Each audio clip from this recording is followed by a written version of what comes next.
Reflections. The Conflict of the World, Part 1.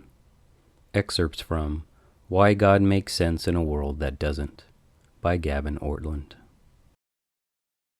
This video is about morality. It envisions moral struggle as the fundamental conflict of the world. Thus, if we are thinking of our world as a kind of story, good versus evil will be where the drama lies. I will draw attention to two aspects of our moral experience. First, our intuitive sense of the objective reality of moral values and obligations, what we will call conscience. Second, our longing for moral justice and moral hope, what we will call a happy ending. I propose that a worldview that allows for the supernatural provides both a more plausible and a more meaningful explanatory framework for these two aspects of moral experience. Specifically, such a worldview can, for one, ground objective moral reality, and two, offer moral hope. By contrast, the story that naturalism tells is a dreadful tale in which moral drama is fundamentally illusory, for conscience is deceiving us and no happy ending is coming. To this end, I will walk through a series of examples from philosophy, movies, and literature to describe the nature of morality as we encounter it. The recurring question will be, which worldview can better account for this reality? A supernaturalistic one or a naturalistic one? Throughout, but particularly in conclusion, I begin to consider theism more concretely, in contrast to other supernaturalistic alternatives. In a favorite scene of the author's favorite novel, That Hideous Strength, the character Mark Studdock is imprisoned and subjected to a kind of psychological torture. He is placed in a room in which the architecture is just a little bit, not too much, out of proportion. He notices dots on the ceiling of an almost orderly arrangement, apparently corresponding to dots on the floor and table, but not quite.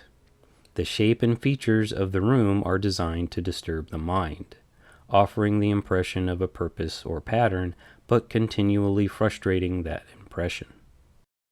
The room is also filled with paintings. Mark views them all one by one. Some are grotesque and bizarre.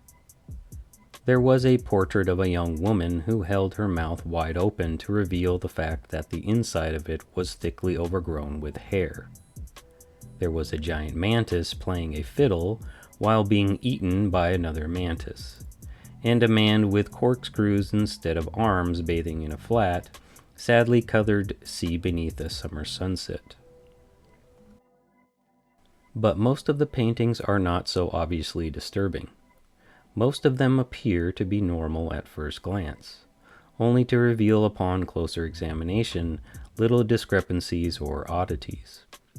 For instance, there is a painting of the Last Supper, but with lots of beetles on the floor under the table. Oddly, many of the paintings have scriptural themes. The sheer weirdness of the room gives Mark the disturbing impression of evil, somewhat like the effect of a gross or bizarre scene in a horror film. In fact, the cumulative effect of the room as a whole gives Mark the feeling that he has come into contact with a deeper kind of evil than he had previously known. Long ago, Mark had read somewhere of things of that extreme evil which seem innocent to the uninitiate, and had wondered what sort of things they might be. Now he felt he knew. The purpose of Mark's time in this room, we will call it the Crooked Room, is a kind of psychological conditioning by which Mark's captors hope to impress upon him their own moral philosophy. This philosophy, called objectivity by one of Mark's captors, involves the claim that all human motives are simply instinctive reactions rooted in biological factors. There is no objective moral realm, All values, including moral values, are merely animal, subjective epiphenomena. To embrace this view and to abandon all such conscious motives towards good or evil is to obtain objectivity. Mark knows that in order to kill natural human instincts and obtain objectivity, further tasks will be assigned to him: the eating of abominable food, the dabbling in dirt and blood, the ritual performances of calculated obscenities. But staying in the crooked room has a different effect upon Mark than his captors intended.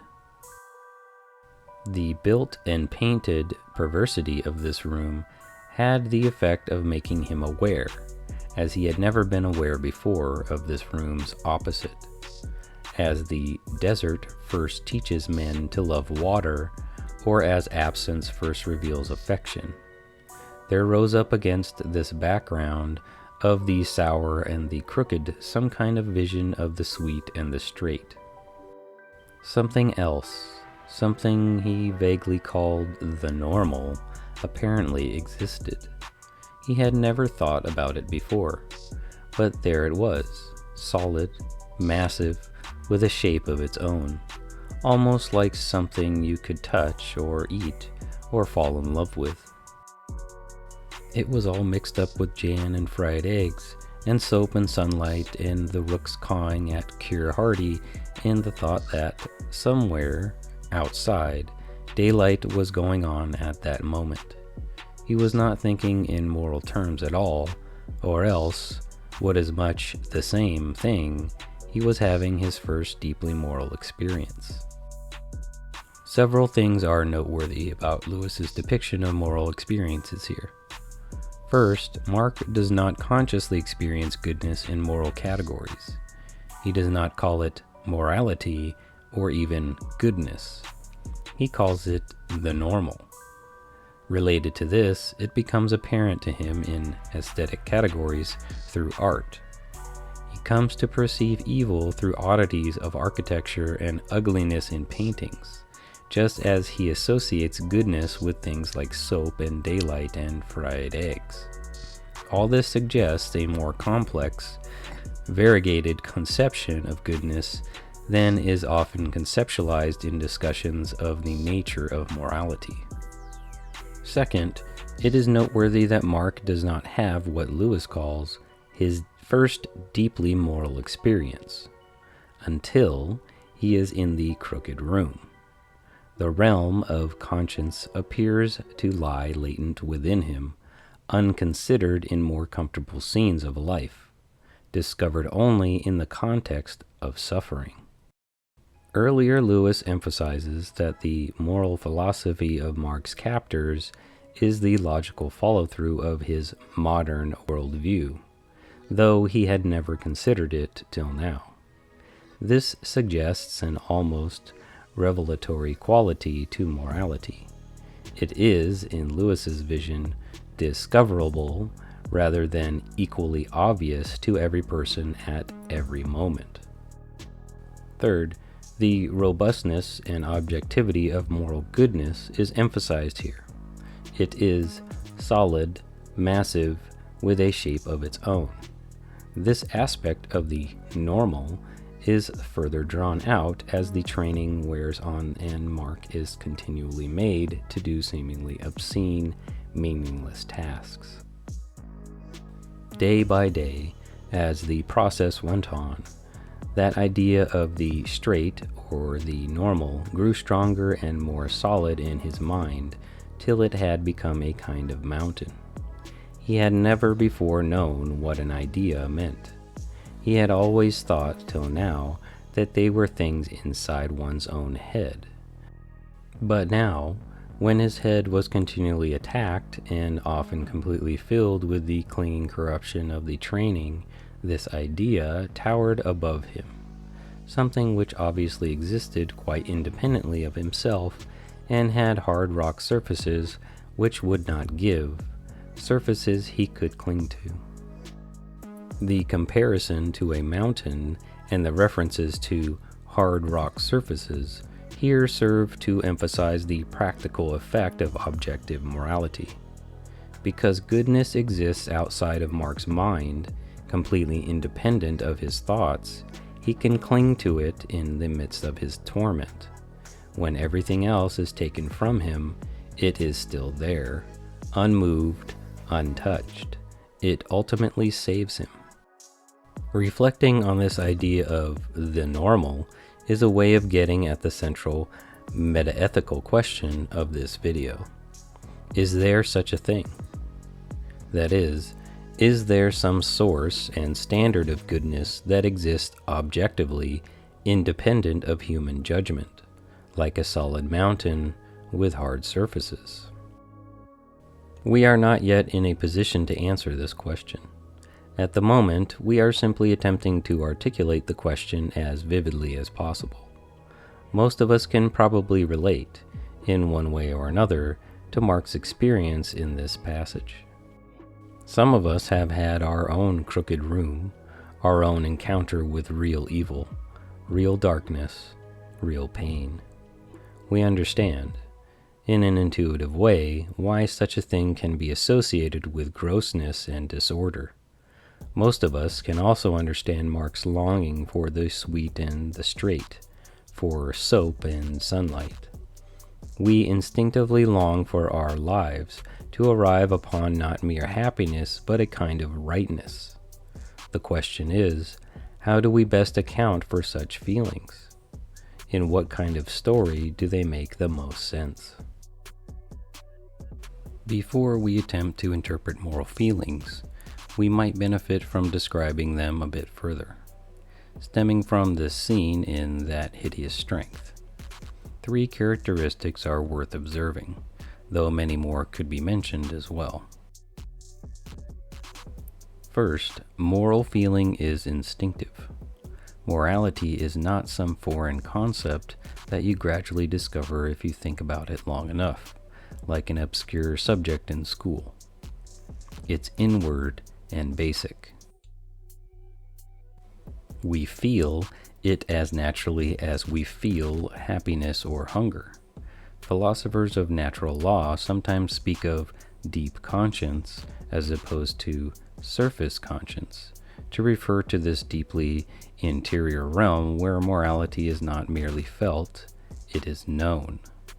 Accordingly, we generally don't argue for this knowledge, we argue from it. This instinctive awareness of morality appears to be universal, or nearly universal. Even psychopaths understand on some level what morality is, and we all recognize that their lack of feeling, it is a deficit or aberration.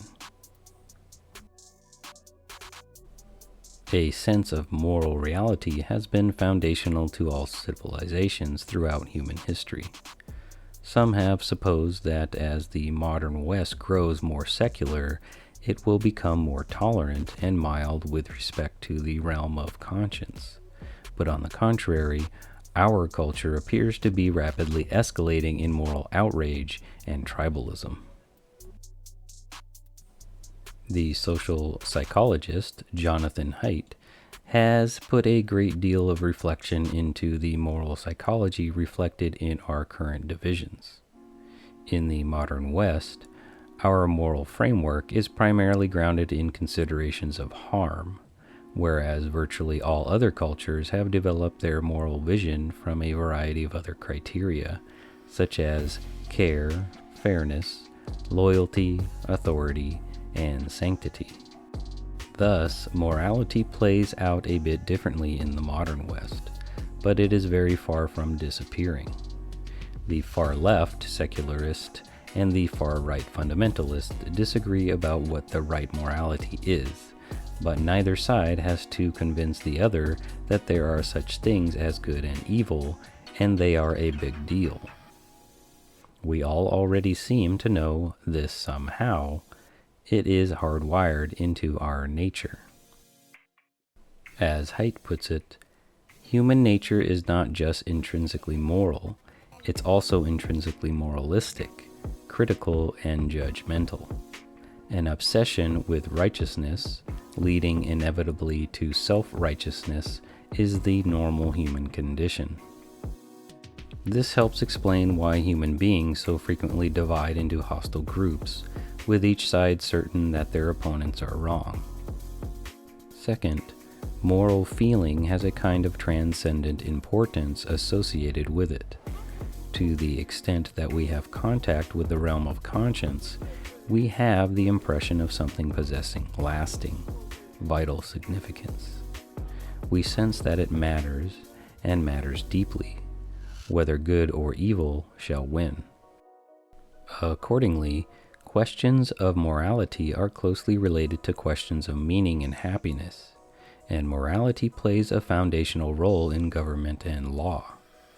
At the individual level, we all intuitively sense the importance bound up with moral feelings.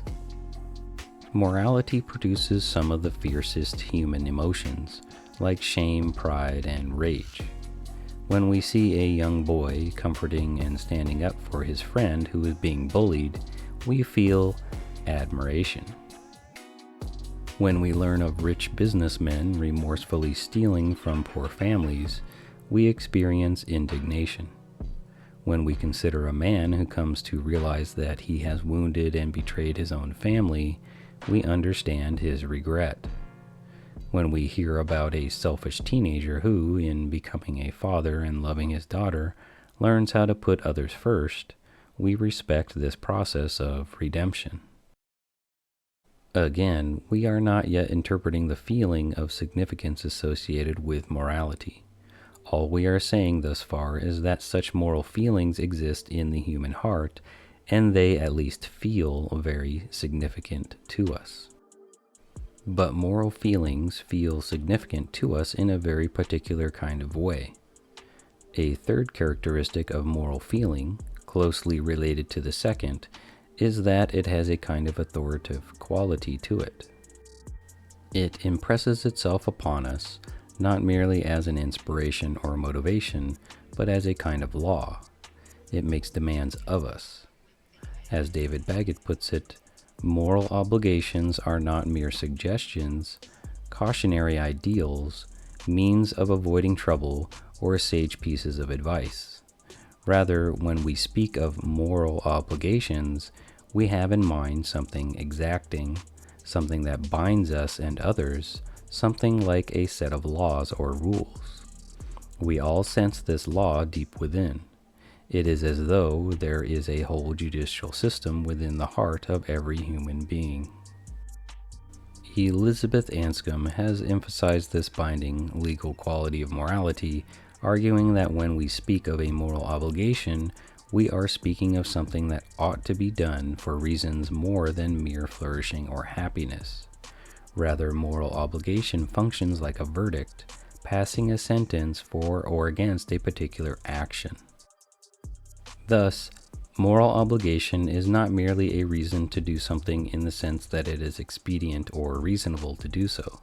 For example, you should brush your teeth so that you don't get cavities, and cavities are not conducive to human flourishing. It is a particular kind of reason, deriving its power from some kind of law. For example, you should not cheat on your test because it is wrong to do so, whether or not you pass the class. C. Stephen Evans calls the set of characteristics involved in moral obligation the Anscombe intuition, summarizing it by simply noting that moral obligations have a law-like character. Again, we are not yet in the position to judge whether morality is, in fact, authoritative. We are merely observing that it feels that way. All of this thus far is simply to better inform the question, how shall we best understand moral experience? What do these instinctive, important, and authoritative feelings mean? We consider naturalism first. The naturalistic explanation for our moral faculties comes from evolutionary psychology. In a naturalistic worldview, our moral instincts are the epiphenomenal byproduct of the evolutionary process. They function as they do because of the winnowing effect of unimaginable eons of natural selection. Passing on our genes has determined everything. The conscience exists, ultimately, because it helped animals survive. On such a view, at least two things follow. First, morality is illusory. Second, morality is arbitrary. Morality is, first of all, illusory because the feelings of significance, guilt, and obligation that accompany moral feelings, remember Anscombe's intuition, are not grounded in anything metaphysically stable. It feels significant that Batman should defeat the Joker rather than the Joker defeat Batman. It feels wrong that your neighbor slashed your car tires with a knife because you were playing music too loudly.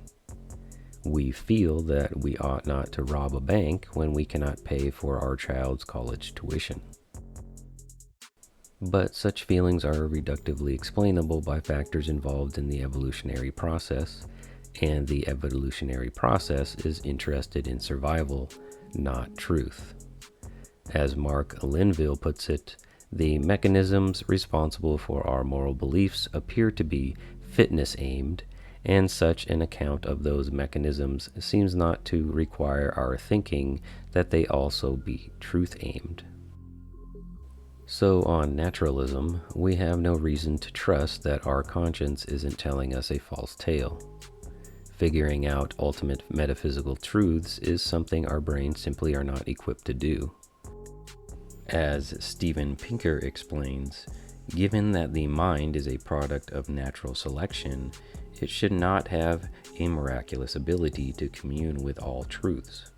It should have a mere ability to solve problems that are sufficiently similar to the mundane survival challenges of our ancestors. Religion and philosophy are in part the application of mental tools to problems they were not designed to solve. Thus, on naturalism, morality works fundamentally by deceiving us. Michael Ruse and Edward Wilson articulate this view clearly. Morality, or more strictly our belief in morality, is merely an adaptation put in place to further our reproductive ends. Hence, the basis of ethics does not lie in God's will, or in the metaphorical roots of evolution, or any other part of the framework of the universe. In an important sense, ethics as we understand it is an illusion fobbed off on us by our genes to get us to cooperate. It is without external grounding. Ruse and Wilson deny that an evolutionary accounting of morality leads to moral relativism, and they attempt to ground ethics in the shared qualities of human nature that enable us to survive. It is important to stress this point because a naturalistic interpretation of morality is sometimes too quickly dismissed as leading to a kind of moral anarchy. Yet most of those advocating for such a view are very concerned about the important role our moral feelings must play. They may be fictions, but they are useful fictions. For instance, Daniel Dennett says that from a Darwinian perspective, the notion of individual rights is nonsense on stilts, but adds that it's a good nonsense because it helps us not destroy each other. We must also distinguish between a naturalistic account of morality per se and an evolutionary account broadly conceived. It is entirely possible to resist a naturalistic view of morality while nonetheless accepting the broad claim that our moral intuitions are shaped by our evolutionary history. For this reason, it is illegitimate for Ruse and Wilson to infer from the evolutionary data the non-involvement of God or any other agent not inherent in the evolutionary process. This inference can be seen in their description of ethics as without external grounding, and in their conclusion that the basis of ethics does not lie in God's will. This follows only if one rules out the possibility of God or another agent working through the evolutionary process. Even if our morality could be exhaustively explained from an evolutionary standpoint, this would not require that it has no external basis beyond the biological realm. To assume otherwise is to commit the genetic fallacy, which evaluates the validity of a particular claim on the basis of its origins and/or history. The question of how our moral instincts developed in history is a separate issue from the ontological basis for our moral beliefs. What excludes God from consideration is not evolutionary explanations, but naturalistic explanations. And naturalism is by no means a requirement of evolution. Jerry Walls and David Baguette point out that evolution can, at most, tell us things about the knowledge of morality, the order of knowing, not about morality itself, the order of being. As they put it, an evolutionary account of feelings of or beliefs in, say, moral obligation is certainly possible, but how would naturalism explain obligation itself? Thus, the broader question is this: however the conscience came to be, does it have any objective reverent in the non-human world? Is there anything like Marx Dudok's the normal out there, independent of any process, evolutionary or other, by which we could come to know it?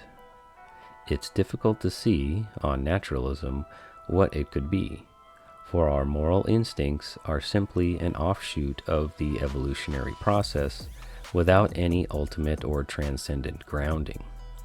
The feeling of transcendence and authority invested in moral struggle is ultimately illusory. On such a worldview, morality also becomes arbitrary. That is to say, if the evolutionary process had gone differently, we could have had completely different moral intuitions. For instance, we might have regarded mariticide, siblicide, and infanticide as not only morally acceptable, but morally obligatory under certain conditions, as they are throughout the animal kingdom. Scenarios like this are sometimes called Darwinian counterfactuals, and they are a provocative way of drawing out the precariousness of our moral sensibilities on naturalism. For instance, sexual cannibalism, in which the creature eats its sexual partner, is common among animals like praying mantises, octopuses, and various kinds of spiders and scorpions. We find such behavior repugnant, but if we were to rewind the tape of evolutionary history and things played out differently, could we not have evolved to find it noble or dutiful? This worry goes back to Darwin himself, who in The Descent of Man speculated that animals could have evolved a different morality than ours, just as different animals have evolved different kinds of sensitivity to beauty. In the same manner as various animals have some sense of beauty, though they admire widely different objects, so they might have a sense of right and wrong, though led by it to follow widely different lines of conduct.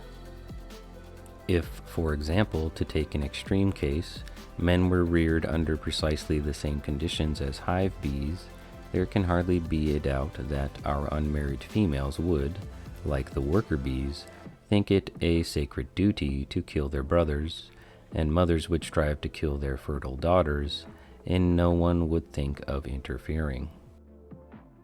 Darwin proceeded to speculate that in the evolutionary process, the bee would develop a conscience, such that amid competing impulses, an inward monitor would tell the animal that it would have been better to have followed the one impulse rather than the other. Roos and Wilson make the same point, more recently, with a different comparison. If, like the termites, we needed to dwell in darkness, eat each other's feces, and cannibalize the dead, our epigenetic rules would be very different from what they are now. Our minds would be strongly prone to extol such acts as beautiful and moral. Or we might consider the cruelty of alien species, such as the creature Calvin in the 2017 film Life, who lacks any compassion and is endlessly ruthless. Might we not have evolved such that we would see no goodness in compassion? Such thoughts are horrifying to consider. But what is our escape? That is the very point. On naturalism, there is nothing outside the evolutionary process to pass judgment on which direction it goes. These comparisons between animal and human behavior allow us to see the stakes of a naturalistic account of morality more clearly. If all morality is reducible to our biology, then what the Nazis did to the Jewish people is difficult to qualitatively differentiate from a shark eating a seal or a Venus flytrap liquidating a bug. Those with power exploit those without. That is simply how the biological world works. It's how we all got here. There is no particularly obvious reason why the rules should suddenly change when it comes to our particular animal species, Homo sapiens. On naturalism, our intuitions about, say, the goodness of caring for orphans and the badness of killing off the elderly are arbitrary illusions. Moreover, our feeling of revulsion upon this discovery is simply a part of the evolutionary package, not a reliable guide to truth. For, on naturalism, our brains are ill-equipped to make strong judgments about metaphysical truths. What if we consider the alternative? What if we regard our disgust at immorality and the intensity of our attraction to love and compassion as a clue rather than an illusion? Such a possibility would enable us to live more comfortably within our own humanity, not needing to question our deepest instincts. It would simultaneously allow us to avoid the risk of falling into a kind of cultural elitism in which all humanity has been basically wrong about the questions that mattered most to them, while we few in the modern West have become undeceived. For almost every human culture throughout history has agreed with Mark Studdock that such a thing as the normal really is out there. Only a narrow sliver of humanity ever doubted it.